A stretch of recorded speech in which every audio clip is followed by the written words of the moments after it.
안녕하세요. GNL 학원 세연쌤입니다. 오늘은 곧 입시를 앞두고 있는 중학생 친구들을 위해 성남외고 공통문항을 분석해보려고 합니다. 마지막에는 공통문항 공부 팁을 알려드릴 테니 성남외고를 염두에 두고 계시다면 끝까지 주목해주세요. 제가 온갖 외고 공통문항을 다 봤는데도 성남외고 공통문항이 정말 가장 어렵습니다. 이건 학생들마다 다를 수 있겠지만 우리 친구들이 대부분 가장 어려워하는 부분이 문제를 분석하고 모르는 용어를 떠올리는 것인데요. 성남외고는 주로 문제의 제시문이 길거나 분석이 필요한 경우가 많고 경제 관련 그래프 및 데이터 해석 문제가 자주 등장해서 친구들이 굉장히 두려워하더라고요. 그런데 저는 성남외고 1차에 합격할 정도의 학생이라면 연습을 통해 충분히 공통문항을 잘 준비할 수 있다고 생각합니다. 왜냐하면 이 문제들이 절대 중학교 수준 이상의 지식을 요구하는 것이 아니기 때문입니다. 자, 이제 학생들이 가장 어려워했던 2024학년도 성남외고 기출문제를 구체적으로 분석해 보겠습니다. 우선 첫 번째 문제는 경제 사례와 관련된 문제였습니다. 지금 이 그래프가 우리가 실제 시험 현장 문제를 알 수가 없으니까 그냥 인터넷에서 비슷한 거 갖고 왔습니다. 그래서 나라 하나가 빠져 있을 거예요. 참고만 해서 풀어주시면 되겠습니다. 제시문에는 미국의 뉴딜 정책, 영국의 근본이제 포기와 확장적 재정 정책, 독일의 자급자족 경제 정책 및 군수산업 확장, 프랑스의 노동시간 단축 등 다양한 국가의 경제 정책이 나타납니다. 여기서 중요한 점은 이런 세부적인 국가별 정책을 외우는 게 아닙니다. 문제는 학생들이 경제 흐름을 이해하고 주어진 자료를 해석할 수 있는지를 평가하고자 하는 것이니까요. 그런데 우리 친구들이 자꾸 이 1번 문제를 보고 경제학적 용어를 공부해야 하는 게 아니에요. 그래서 제가 미래엔 중등 사회교과서를 찾아봤어요. 그랬더니 어라? 지금 교과서에서 계획경제체제, 혼합경제체제 이렇게 용어를 알려주는데 벌써 이 문제에서 활용이 가능한 거예요. 보세요. 지금 우리가 살아가는 시대는 어떤 시대인가요? 혼합경제체제죠. 우리는 혼합경제체제니까 정부의 개입으로 이러한 정책들로 시장경제의 한계를 보완하고 있잖아요. 제가 찾아보니까 심지어 우리 중3 학생들 역사 시간에 경제 대공황이 왜 일어났는지 뉴딜 정책이 뭔지도 배웠더라고요.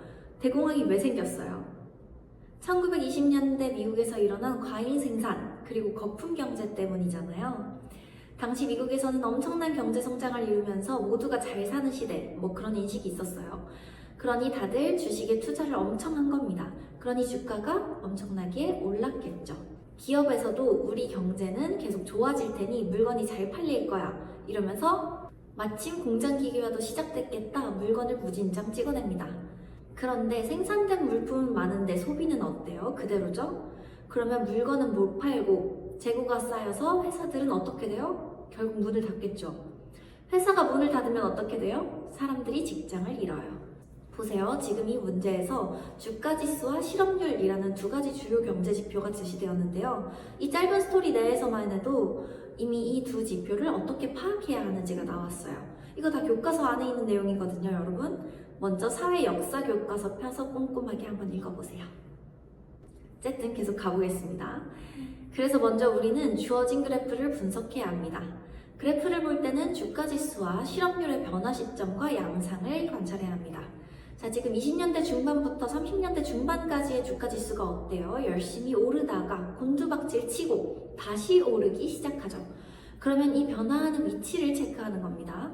이제 실업률 보시면 주가가 떨어지기 시작하는 29년부터 33년쯤까지 딱 여러 국가들의 실업률이 모두 높아지고 있죠. 같이 가고 있는 겁니다. 이후 어떻게 돼요? 실업률 떨어지죠? 근데 다시 어때요? 38년에 올라가잖아요. 이게 포인트예요. 주가 그래프가 35년까지 보여졌으니 주가는 어찌 됐을지 모르겠지만 어쨌든 실업률의 변화가 있으니 이 그래프가 문제로 나왔으면 내가 이 정책을 알건 말건 미국이나 영국을 골라야죠. 나의 자료 분석 능력을 더 보여줄 수 있잖아요. 자, 이제 우리 친구들이 교과서에 있는 내용만 안다는 전제 하에 예시 답변 한번 해볼게요. 이 그래프는 1929년 경제대공황 당시의 주요 경제지표인 주가지수와 실업률 변화를 보여줍니다. 주가지수가 급격히 하락하는 현상은 경제학적으로 거품 경제의 붕괴를 의미합니다. 특히 1920년대 후반 미국에서는 과잉 생산과 소득 불평등으로 인해 소비가 제한적인 상황에서 많은 사람들이 빚을 내며 주식에 투자하면서 거품이 형성되었습니다. 주가지수가 붕괴한 이후 기업들은 재고 과잉과 자금 부족으로 도산하면서 대량 실업이 발생했는데 이는 실업률 상승으로 나타납니다. 이러한 악순환이 경제 대공황의 특징적인 모습입니다. 이를 극복하기 위해서 각 국가에서는 다양한 정책을 시행했는데요. 경제 대공황을 극복하기 위해 미국은 뉴딜 정책을 시행했습니다. 뉴딜 정책은 혼합경제 체제의 원리를 보여주는 대표적인 사례로 시장경제의 한계를 정부의 적극적인 개입으로 보완하려는 노력이었습니다. 정부는 공공사업을 대규모로 진행하며 일자리 창출을 도모했습니다. 예를 들어 댐 건설과 같은 대규모 인프라 프로젝트를 통해 실업률을 낮추고 경제 회복을 유도할 수 있었을 것입니다. 또한 농업을 지원하기 위해 과잉 생산을 줄이고 농산물 가격을 안정화했습니다. 하지만 뉴딜 정책에도 한계는 있었습니다. 1937년 실업률은 다시 올라갑니다. 이는 정부 개입이 경제 회복 초기 단계에서는 중요하지만 지나친 긴축은 회복세를 방해할 수 있음을 보여줍니다. 결론적으로 뉴딜 정책은 혼합경제 체제를 통해 시장경제의 한계를 보완하는 중요한 사례지만 정부 개입의 적정 수준과 지속 가능성을 고민하게 만든 계기가 되었습니다.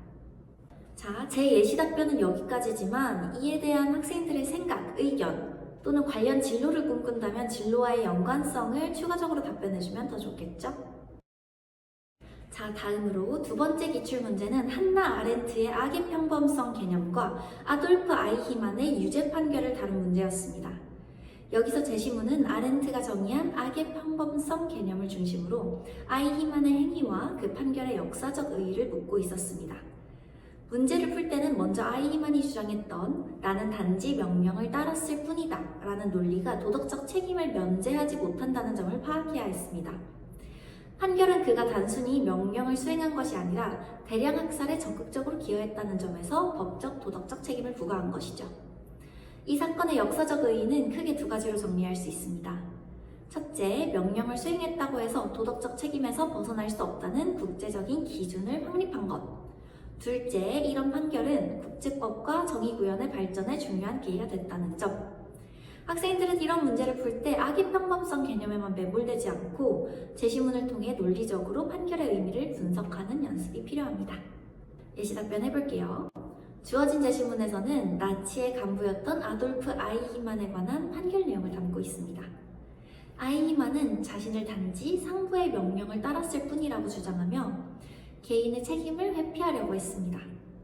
한나 아렌트는 아돌프 아이히만의 주장을 악의 평범성으로 정의했는데 이는 극악무도한 행위가 특별히 악한 인물만의 것이 아니다.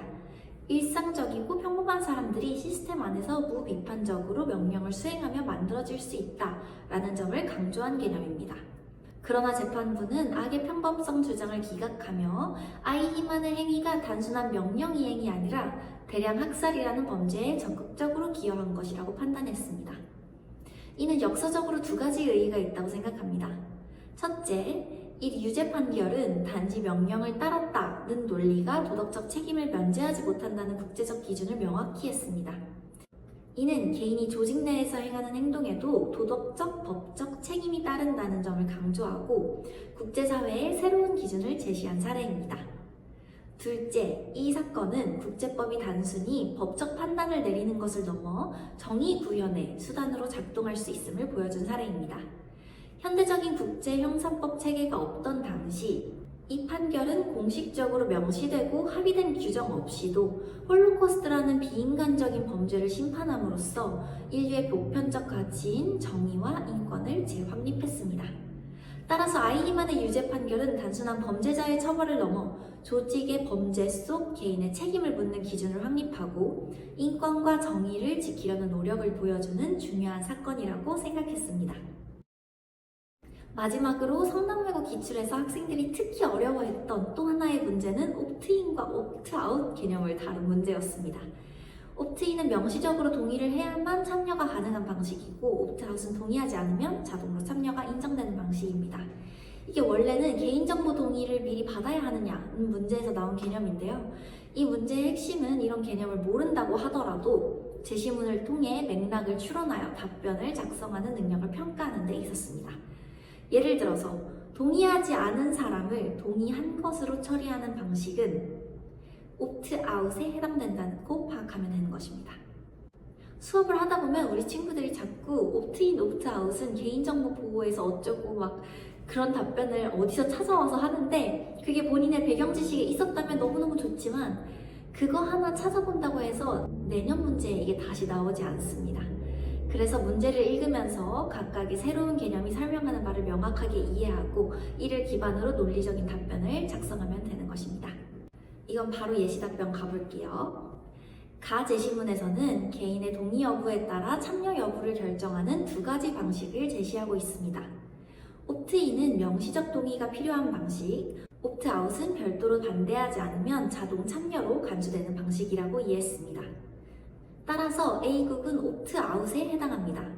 장기기증 희망 여부를 명시적으로 밝히지 않으면 자동으로 장기기증자로 간주하기 때문입니다.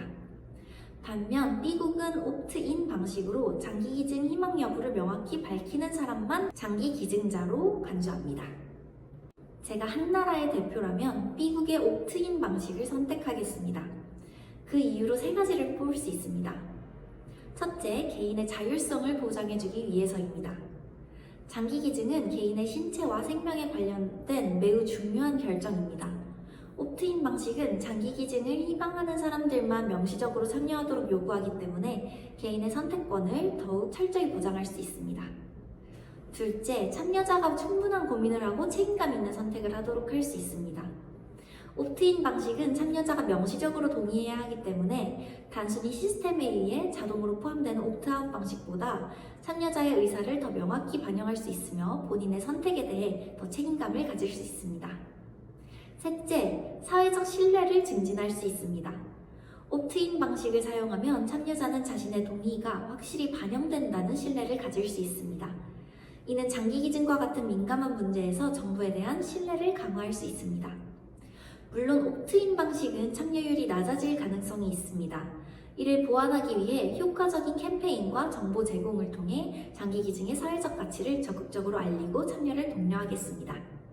성남외고의 다양한 동아리 운영 프로그램은 옵트인 방식과 유사하다고 생각합니다.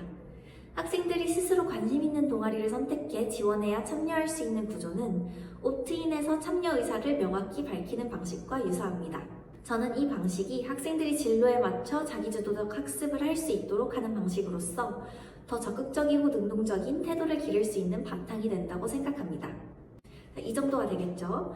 자주 하는 질문이 옵트아웃의 예시는 없냐는 건데 이건 학생들이 학교의 시스템을 명확하게 알 수가 없으니 그럴듯한 걸로 오답을 말해도 정답 처리가 됩니다.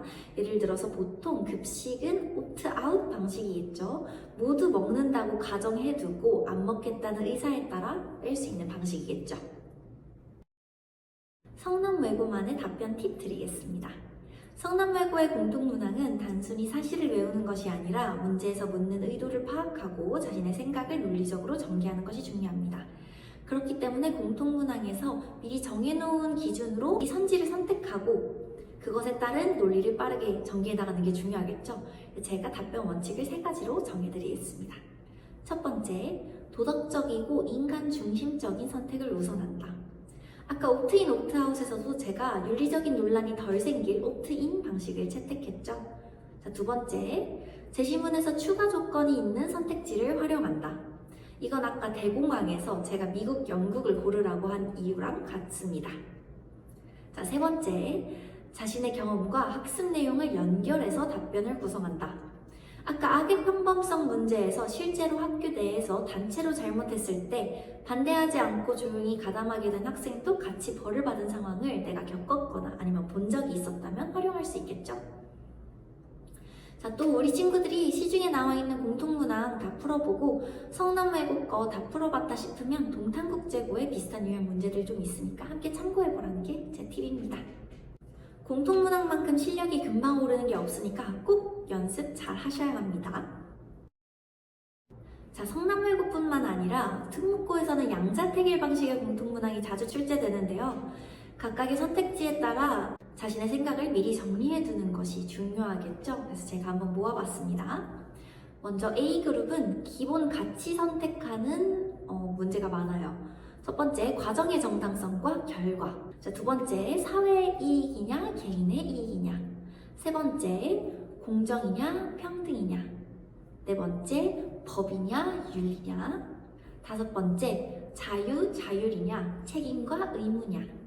자, B그룹은 발전과 보존의 균형 같은 느낌입니다. 첫 번째는 복지, 보호, 보존, 전통 이런 것들과 발전, 변화, 성장 이런 것들을 비교하는 거겠죠. 그리고 양과 질을 비교하는 문제도 자주 나옵니다. 포용성과 다양성, 전문성과 효율성 이런 문제도 많이 보셨을 거예요. 이런 A그룹과 B그룹의 양자택일 방식에 대해서 나는 어떤 식으로 근거를 가지고 있는가 각각 한번 정리해 보시길 바랍니다. 오늘은 성남외고 공통문항 분석과 공부 팁을 소개해 드렸는데요. 오늘 공유한 기출 분석과 팁이 여러분의 준비에 도움이 되셨길 바랍니다. 저희는 다음 영상에서 더 많은 입시 정보를 가지고 찾아오겠습니다.